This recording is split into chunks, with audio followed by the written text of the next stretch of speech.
படம் ரிலீஸ் ஆன முதல் நாள்ல மதியம் 12:20க்கு PVR ECRல நம்ம சைரன் படம் ஜெரமியோட படத்தை ஃபர்ஸ்ட் பார்த்து முடிச்சேன். 3:20க்கு இந்த படம் முடியுது. அப்படியே அந்த பக்கம் 3:20க்கு பிரம்மயுகம்னு நம்ம மம்மூட்டி மலையாளத்துல நடிச்ச படம் ரிலீஸ் ஆச்சு.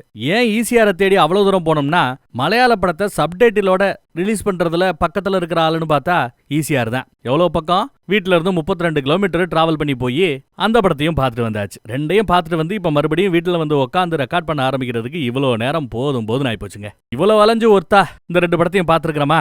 படம் ஒருத்தா அப்படின்னு கேட்டீங்கன்னா முதல் ஜெயம் ரவியோட ரிவ்யூ இப்ப பண்ணிடுறேன். அப்புறம் பிரம்மயுகத்தை பத்தி பார்க்கலாம். பிரம்மயுகம் தமிழ் டப்பிங்ல அவைலபிளா இல்ல. சோ நாளை காலையில நான் போடும்போது ஃபுல்லா படம் பார்த்த திருப்தியோட நீங்க பாக்குற ரேஞ்சுக்கு ரொம்ப டீடைல்டாவே அந்த கதையை சொல்றேன். இப்போ ஜெயம் ரவியோட மேட்டருக்கு வருவோம். முதல் படத்தோட கதை என்ன? கதைக்கு முன்னாடி இந்த படத்துக்கு பேரு சைரன் வச்சிருக்காங்க. ஏன்னா நம்ம ஹீரோ ஒரு ஆம்புலன்ஸ் டிரைவர். அதை குறிக்கிற வகையில சைரன் வச்சிருக்காங்க. பேரு அரிமை. பேரு பார்த்தாச்சு. கதையை பார்த்துருவோமா? கதை என்ன? கொலை நடந்துருச்சு. பலிக்கு பலி வாங்குறாரு நம்ம ஹீரோ. அவ்வளவுதாங்க கதை. பழைய அழுத்து போன அந்த கதையாவா எடுத்துவீங்க படமா எடுத்து வச்சிருக்காங்க நீங்க யோசிக்கலாம். அழுத்து போனா அதே போதுங்கிற அளவு துவச்சு கிழிச்சு எடுத்த அதே பழி வாங்குற கதை தான். திரைக்கதையை பத்தி பார்த்தா அடடடா அழுத்து புளிச்சு போன அதே கதையா இருந்தாலும் திரைக்கதையில வித்தியாசத்தை காட்டி இருக்கிறாங்க. பண்ணாத தப்புக்காக ஜெயிலுக்கு ஆயுள் காலத்துக்கும் போய் கஷ்டப்பட போற ஒருத்தர் நடுவுல வெளியில வந்து அவர் நல்லவர் தான் இருந்தாலும் நல்லவரா நடிக்கிறார். அவர் நல்லவர் தான் இருந்தாலும் ஜெயில்ல நல்லவரா நடிக்கிறார். நல்லவனா எப்படா நீங்க நடிக்க வைக்கிறீங்கன்னு அவரே கேட்பாரு. அந்த லெவலுக்கு அவனை மாத்தி வச்சிருக்கீங்களாடான்னு அவரே கேட்பாரு. வித்தியாசமா இருக்குல்ல? அதுதான் இந்த படத்தோட சிறப்பு. அடுத்து நம்ம ஹீரோவோட இன்ட்ரோவை பார்த்தா யதார்த்தமான இன்ட்ரோ. ஜெயில்ல ஆயுள் கைதியா இருக்கிற நம்ம ஹீரோ அப்பாவுக்கு உடம்பு சரியில்லை, பரோலுக்கு என் புள்ள வந்து எங்க புருஷனை பாத்துட்டு போட்டோன்னு அம்மா அனுமதி கடிதம் போட்டிருப்பாங்க, பர்மிஷன் கேட்டு. ஆனா நம்ம ஹீரோ எனக்கு பரோல் வேண்டாம், நான் போமாட்டேன்னு இருக்கிறார். இதுதான் அவரோட இன்ட்ரோ. அந்த பக்கம் இன்ஸ்பெக்டரா நம்ம கீர்த்தி மேடம் வராங்க. பொதுவா எல்லா படத்துலயும் சும்மா ஊர்கா மாதிரி தான் ஹீரோயினை பயன்படுத்துவாங்க. ஆனா இந்த படத்துல கீர்த்தி ஹீரோக்கு நிகரா படம் முழுக்க வராங்க. முக்கியமான கெத்தான ரோல் தான். அப்ப ஊர்கா அதுக்கு இன்னொரு கேரக்டர் இருக்குது, ஜெயம் ரவியோட பொண்டாட்டி. அவங்க அந்த ரோல பண்ணிட்டு இருக்காங்க. ஹீரோ ஹீரோயினோட இன்ட்ரோ பார்த்துட்டோம். வில்லைங்களோட இன்ட்ரோல பார்த்தா அவங்க இன்ட்ரோவும் நல்லா தான் இருக்குது. ஒரு ஜாதி கட்சி தலைவர் தன் ஜாதி பலத்தை வச்சு பெரிய கட்சியோட சேர்ந்து சீட்டு வாங்கிட்டார். இத்தனை வருஷமா அவர் தான் ரிட்டையர் ஆகிற வயசுலயும் இத்தனை வருஷத்தை ஓட்டிட்டார். இப்போ இவர் சீட்ல இன்னொரு ஆள் உட்காரணும்ல, தான் புள்ளையவே அவர் உட்கார வைக்கிறார். அப்போ கை மாதிரி செகண்டா ஒத்த இருப்பார்ல, செகண்டுக்கு கோவம் வரும். நம்மள உட்கார வைப்பாருன்னு பார்த்தா அவர் புள்ளைய ஒப்பார போறான். அவருக்கு உழைச்சாப்லயே நானு அவர் புள்ளையும் ஜெயிக்க வைக்கிறதுக்கு உழைக்கணுமா அப்படின்னு கோவப்பட்டு அந்த செகண்ட் ஜாதி கட்சி தலைவரையே போட்டு தள்ளுறதுக்கு ஸ்கெட்ச போடுவாப்ல. எப்பேற்பட்ட இன்ட்ரோ பாத்தீங்களா? அவங்களுக்குள்ளேயே ஒரு குழப்பம். ஆனா இதை தாண்டி ஒரு மறைமுகமான வில்லனும் இருக்கிறார். பின்னாடிதான் அவர் யாரு என்னன்னு தெரிய வரும். அவர் தான் முக்கியமான பெரிய வில்லன். அடுத்து நம்ம யோகி பாபுவோட இன்ட்ரோ. யதார்த்த இன்ட்ரோ தான். ஒரு போலீஸ் கான்ஸ்டபிளா வராப்ல. அவர் வர்ற இடம் முழுக்க சிரிப்பு அலை அப்படியே பாஞ்சுக்கிட்டே இருக்குது. அங்கங்க கவுண்டரை கொடுக்குறாரு. ஆனா கதைக்கு ஏத்தாப்புல அந்த கவுண்டரு ஒரு கனெக்டிங் பாயிண்டாவே இருக்குது. ஒரு பேச்சுக்கு இப்ப ஹீரோ ஏதோ ஒரு காரணத்துக்காக ஒரு பாருக்கு போகணும்னு நினைக்கிறார். பரோல்ல வெளியில வந்திருக்கிறவர் கூடவே 24 மணி நேரமும் ஷேடோ போலீஸா சுத்திக்கிட்டு இருக்க வேண்டியது நம்ம யோகி பாபு. எப்படி அங்க போறதுன்னு பார்த்தா ஒண்ணு இல்ல, ரொம்ப சிம்பிளா, சார் 10 மணி ஆச்சு, கடை சாத்திடுவாங்க அப்படின்னதுமே யோகி பாபுக்கு கை காலெல்லாம் உதறும். விடுப்பா பாருக்குன்னு வண்டியை ஓட்டிட்டு போயிடுவார். அப்புறம் சாப்பிட்ற சீன் ஒன்று இருக்கும். சாப்பிட்றா அப்படின்னதும் பெல்ட்டை தான் முதல் கழட்டி வைப்பார். இலை அவனோட பெல்ட் சைஸுக்கு இலை போட்டிருப்பாங்க, அதையும் அளந்து வைப்பார். சாப்பிட்டுட்டே இருக்கும்போது இது என்ன டிஷ்ஷு, இதையும் சாப்பிட்டுட்டுமான்னு கேட்பார். அந்த வீட்டு கடைக்குட்டியது. எம்மா என் பேத்திப்பா, அவளை முழுங்கிறாதன்னு பாட்டிமா யோகி பாபுவோட பயங்கர கனெக்ஷன்ல காமெடி பண்ணிட்டு இருப்பாங்க. அப்புறம் ஒளிப்பதிவை பத்தி பேசணும்னா சூப்பருங்க. படம் முழுக்க அழகா நிறைய விஷயத்த காட்டியிருக்கிறாங்க. ரொம்ப வித்தியாசமான கோணங்கள்ல கேமராவை அங்கேயும் திருப்பணும் வைக்கணும் எல்லாம் மெனக்கடல. திரைக்கதை நல்லா இருக்கிறதுனால அதுக்கு என்ன தேவையோ அதை அப்படியே யதார்த்தமா நார்மலா அது போயிடுச்சு. பாடல்கள் மொத்தம் 3 பாட்டு வருது. 3ல எதுவுமே எனக்கு மனசுல நின்னாப்புல தெரியல. பேக்ரவுண்ட் மியூசிக் எல்லாம் அருமை, அதுல குறை சொல்ல முடியாது மியூசிக் டைரக்டர். ஆனா பாட்டு ஒன்னும் மனசுல நிக்கல. இப்ப பாத்துட்டு வந்துட்டேன். அந்த 3 பாட்டோட பேர் கேட்டா எனக்கு தெரியாது, அவ்வளவுதான் இருந்தது. சரிப்பா, ஃபர்ஸ்ட் ஹாஃப் எப்படிப்பா இருந்தது அப்படின்னு கேட்டா பாடு பயங்கரமா இருந்தது. என்ன நடக்குது ஏது நடக்குதுன்னு கணிக்க முடியாத ரேஞ்சுக்கு, ஆனா கனெக்ஷன்ஸோட கதையை ஒரு மாதிரி எடுத்துட்டு போன அந்த விதம் தாங்க படத்தோட மிகப்பெரிய பலம். ஒரு காட்சிக்கு இன்னொரு காட்சிக்கு நடுவுல கனெக்ஷன் வைக்கிறார் பாத்தீங்களா, அந்த கனெக்ஷன் எனக்கு ரொம்ப பிடிச்சிருந்தது. ஹீரோக்கு அந்த செகண்ட பாக்குறதுக்கு போகணும். கூடவே நம்ம யோகி பாபு சுத்திட்டு இருக்கிறார். இவரையும் கூட்டிட்டு போகணும். என்னடா பண்றதுன்னு இப்ப யோசிக்கிறார். என்ன பண்றாப்ல, ரொம்ப சிம்பிளா, சார் என் இடம் ஒண்ணு இருக்கு, அதை வித்து கொடுக்கணும். அந்த ஏரியால புரோக்கர் வேலை பாக்குறது அந்த செகண்ட் தான். அதனால யோகி பாபு புரோக்கர் கமிஷனுக்கு ஆசைப்பட்டு நானே அவர்கிட்ட கூட்டு போறார். காமெடிக்கு காமெடியா ஆயிடுச்சு. அடுத்த காட்சிக்கு இவங்களை கூட்டிட்டு போறதுக்கான கனெக்ஷனும் ஆயிடுச்சு. அப்புறம் இந்த ரிவ்யூவை கேட்க வந்திருக்கவங்கல்ல படத்தை எவ்வளவு ஆழமா நீங்க பாத்துக்கங்கிறத தெரிஞ்சுக்கிறதுக்காக ஒரு கேள்விக்கு விட தெரிஞ்சவங்க கமெண்ட்டுக்கு வந்து பதில சொல்லுங்க. இந்த படம் முழுக்க காது கேட்காத பேச முடியாத கேரக்டர்ஸுங்க நிறைய வரும்.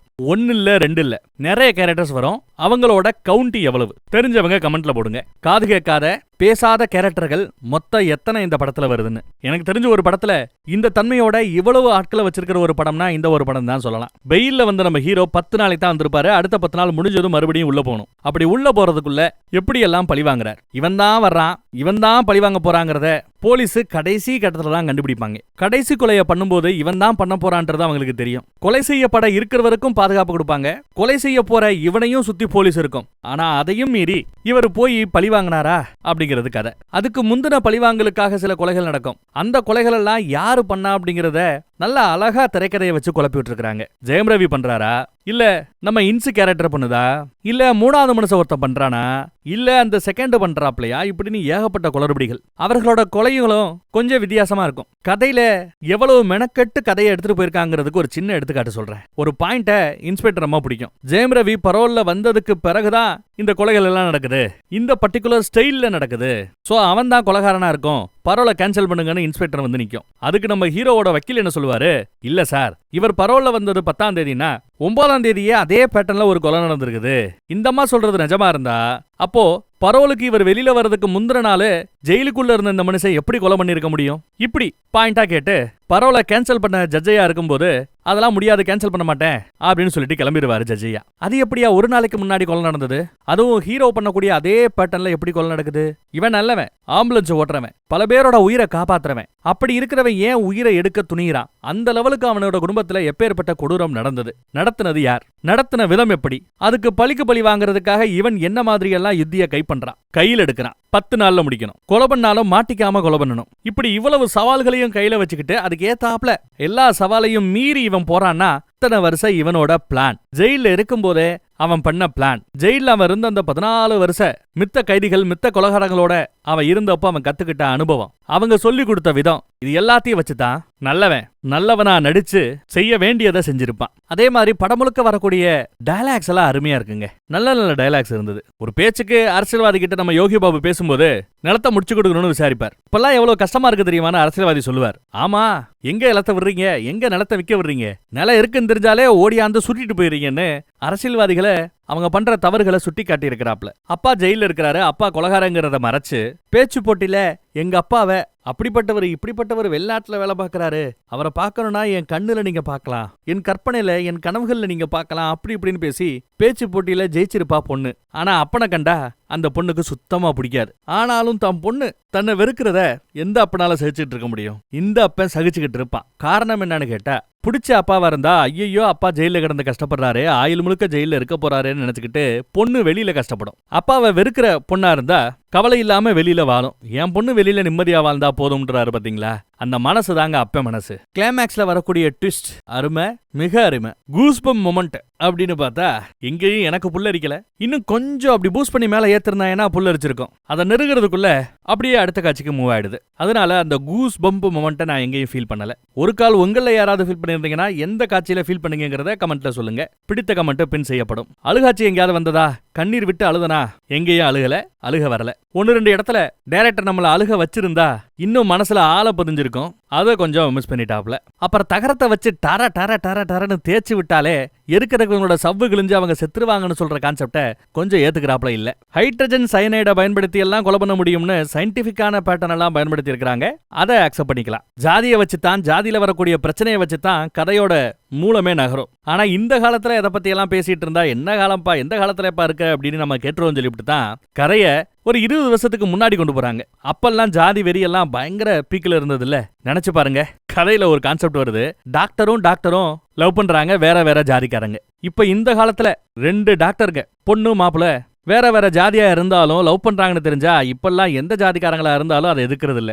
2 பேரும் டாக்டர்ஸா தாராளமா கட்டி வையின்னு காலா மாறி போய்கிட்டு இருக்குது. அதனாலதான் 20 வருஷத்துக்கு முன்னாடி போய் கதையை நகர்த்தி கொண்டு போறாங்க. ஜாதியை பத்தி ஒரு கேரக்டர் அங்கங்க சில டயலாக் விடும். அந்த டயலாக் எல்லாம் நல்லா இருந்துச்சு. ஜாதி வெறி இருக்கிறவங்களுக்கு அது பூஸ்ட் அப் பண்றாப்புல அந்த டயலாக்ஸ் எல்லாம் இருந்தது. செல்லமா வீட்டுல ஆசை ஆசையா வளர்க்குறோம். வேத்த ஜாதிக்காரங்களை நம்ம வீட்டுக்கு இடம் கொடுக்குறோம். நல்லா வீட்டுக்கு வா போ சாப்பிடுன்னு எல்லாமே செய்யறோம். அதுக்காக வீட்டுல வளர்க்குற நாயோட நாமளும் சமமா ஒரு தட்டுல உட்காந்து சாப்பிட முடியுமா அப்படின்னு கேட்பார். அப்படித்தான் ஜாதி வெறி இருக்கிறவங்க ஷெட்யூல்டு கேஸ்டா பாக்குறாங்க. குழப்பறதுக்காக அங்கங்க வரக்கூடிய இடை கேரக்டர்கள், சின்ன சின்ன கேரக்டர்கள்லாம் நல்ல பயங்கரமான சாலிடான கதை களத்தை அவங்களுக்கு கொடுத்துருக்காங்க.